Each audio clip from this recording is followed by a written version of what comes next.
అందరికీ నమస్కారం. మన కళ్యాణ ప్రాప్తిరస్తు కార్యక్రమం కింద మనం మరి జ్యోతిషాచార్య మా డాక్టర్ మల్లాది మణిగారు ఆయన చాలా పుస్తకాలు రాశారు. ముఖ్యంగా వివాహ పంతాల మీద ఆయన ప్రత్యేకంగా పరిశోధన చేసి పుస్తకాలు రాశారు. కాబట్టి ఈరోజు మనం ఆయన ఇంటికే వచ్చాము. నమస్కారం గురువుగారు. నమస్కారం అండి. సార్, జ్యోతిష్యంలో మీరు బ్యాంక్ ఉద్యోగం చేశారని తెలుసు. జ్యోతిష రంగం మీద ఆసక్తి ఎలా ఏర్పడింది మీకు? జ్యోతిష రంగం అంటే మా నాలుగు జ్యోతిష పండితులు, మళ్ళా దక్షిణామూర్తి అని విజయవాడలో పెద్ద పండితుడైన. ఓకే. మా తాతగారు కూడా మల్లాది రామశాస్త్రి అని, మల్లాది రామశాస్త్రి గారు, ఆయన కూడా అమలాపురంలో పెద్ద పండితుడైన. అమలాపురం మాది నిధులూరు, అమలాపురం దగ్గర ఊరు. తర్వాత మా ముత్తాత గారు కూడా బలరామ శాస్త్రి, ఆయన కూడా పండితుడు. ఆ పండిత్యం అలా వస్తూ వచ్చింది. నేను చిన్నప్పుడు మా నాన్నగారు పాండిత్యం మీద అభిమానంతో నన్ను ఏం చేశారంటే ఒక వేదిక స్కూల్లో వేశారు. వేదం చదవమని. వేదం చదువుకున్నా, సంస్కృతం నేర్చుకున్నా. 2 ఏళ్ళు 3 ఏళ్ళు. మా అమ్మగారికి భయం వేసింది. ఏమని, వీడు తద్దేవుడు బ్రాహ్మణుడు అయిపోతాడు, పూజలో గుళ్ళో పూజారి అవుతాడు, నా కొడుకు అలా అవ్వకూడదు, చదువుకొని ఉద్యోగం రాయాలి అని మా నాన్నగారితో వాదించి ఆ కోర్సు ఆపేసి నన్ను స్కూల్లో వచ్చింది. అలానే స్కూల్లోనే అట్లానే చదువుకుని అందరిలాగే పాస్ అయ్యాను. ఎంతమందిని మీరు అన్నదమ్ములు? 2, నేను మా తమ్ముడు. మీ తమ్ముడు మల్లాది వెంకటకృష్ణమూర్తి గారు? మల్లాది వెంకటకృష్ణమూర్తి నాకంటే చిన్నవాడు, మా తమ్ముడు వాడు. ఓకే. రైటర్ అయినా? Writer, novelist. అవును. వాడికి 3 కూతుళ్ళు అమెరికాలో ఉన్నారు. వీడు అమెరికాలోనే ఉంటాడు. ఓకే. ఎప్పుడైనా వస్తూ ఉంటాడు, పోతూ ఉంటాడు. ఆయన ఆధ్యాత్మిక పుస్తకాలు కూడా రాశారు. కొన్ని ఆధ్యాత్మికంగా రాశాడు. చాలా నావల్స్ రాశాడు. అది. మీరు ఏం చదువుకున్నారు? నేను బెనారస్ యూనివర్సిటీలో డాక్టరేట్ చేశాను, పిహెచ్డి చేసుకున్నాను. తర్వాత ఏమిటంటే కొంచెం నాకు ఆ జ్యోతిష్యం మీద అలా కొంచెం అభ్యాసం ఉంది కాబట్టి,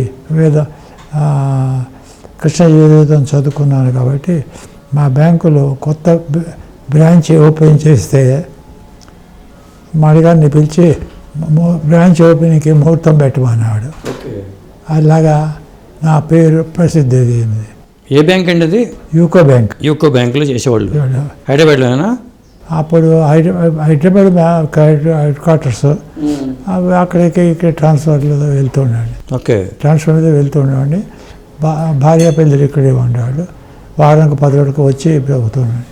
అలా ఉద్యోగం చేస్తున్నా వెళ్దాం ఆడితే ముహూర్తాలు పెట్టడం అది చేస్తున్నా. రిటైర్ అయిన తర్వాత మాకు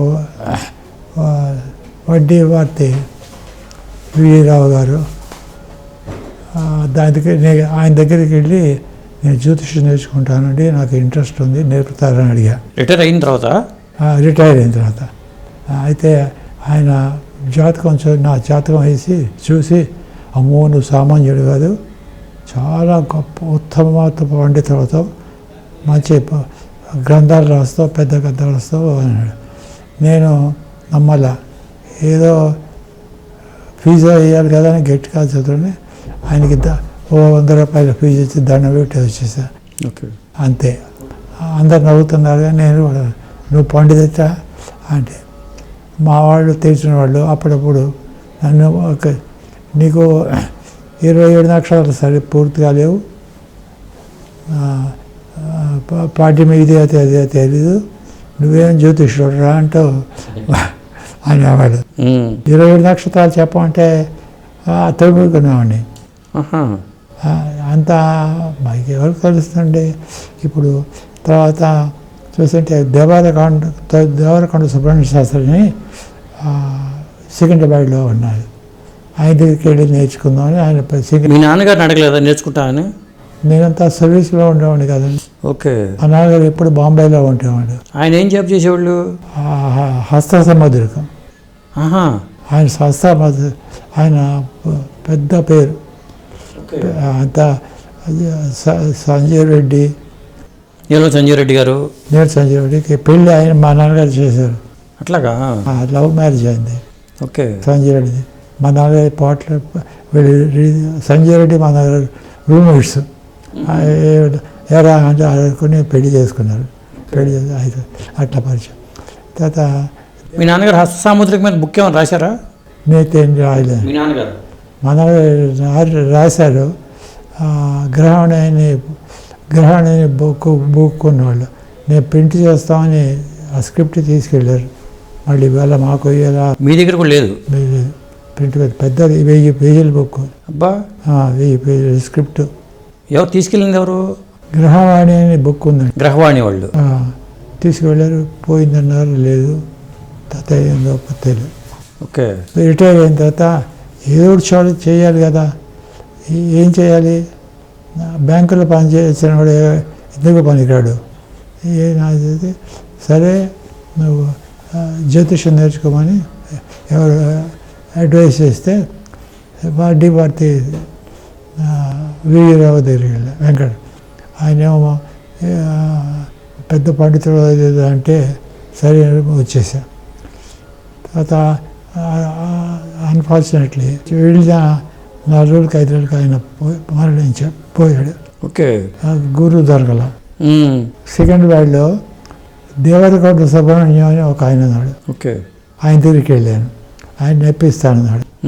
ఆయన దగ్గర 1 month నేర్చుకున్నాను. గ్రహాలు, పేర్లు, రాసులు అవి నేర్చుకున్నాను.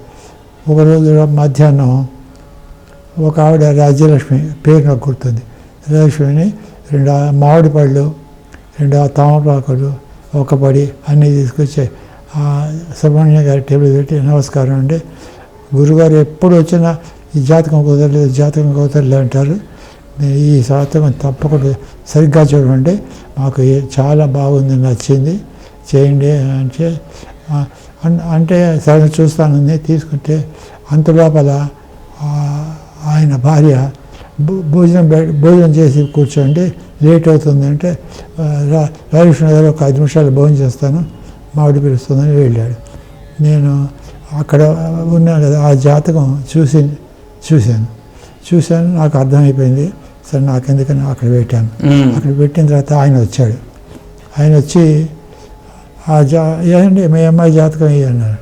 అబ్బాయి జాతకం ఏమన్నాడు. చూశాను, బ్రహ్మాండం ఉందండి మీ అబ్బాయికి, ఇంటికి మీకు ధనలక్ష్మి వస్తుంది, యోగకారకులు ఇంతగా అంటే మంచి సంబంధం మీకు దొరకదు, అద్భుతమైనది చెప్తున్న మాట అనండి, అద్భుతం, బంగారం లాంటి అమ్మ జాతకం అంటే నేను కూడా సరే ఆయన అడిగాడు.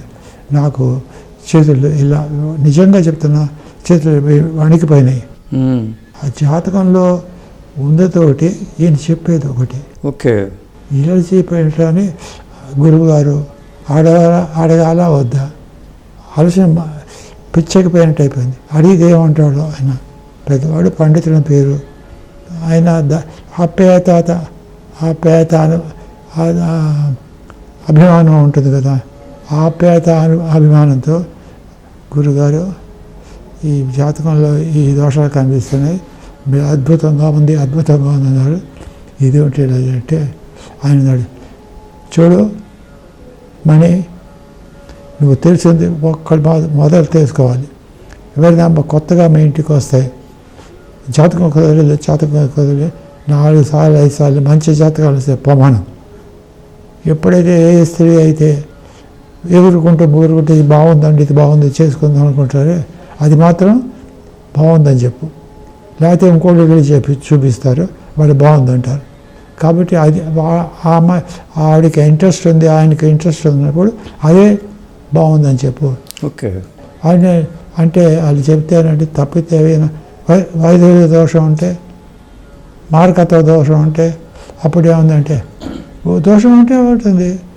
ఎవరిని వచ్చి జ్యోతిష్యుడిని ఏమంటే మీరు ఇలా చెప్పారు, ఇదేమిటి మా ఆవిడ చచ్చిపోయింది 3 నెలలు కాలేదు అని అడిగితే, ఓరి పిచ్చోడా, ఈ జ్యోతిష్యుడిని ఎవరు అడగరు, ఇద్దరు చూస్తారు, మా కర్మ కావిందని ఏడుస్తారు, జ్యోతిష్యుడిని నిలబెట్టి మీరు ఇలా ఇది చెప్పావు ఇలా చెప్పావు ఇదేంది ఇలా చెప్పావు అని జ్యోతిష్యుని ఒక్కడినా నిలబెట్టి చూసావా ఎవరిని అడుగుతా మనకి ఎందుకు వాడితే వస్తాయి ఎందుకు 4 సార్లు వస్తే 400 వస్తాయి చాలు మనకి వాడు ఏడిపోగాడు అంటే మరణించే అది ఆయన దగ్గర పోవటం మానేసి పోవటం మానేసి ఏం చేస్తానని అప్పుడు బృహత్పరస రహస్యం చదువుకున్నాం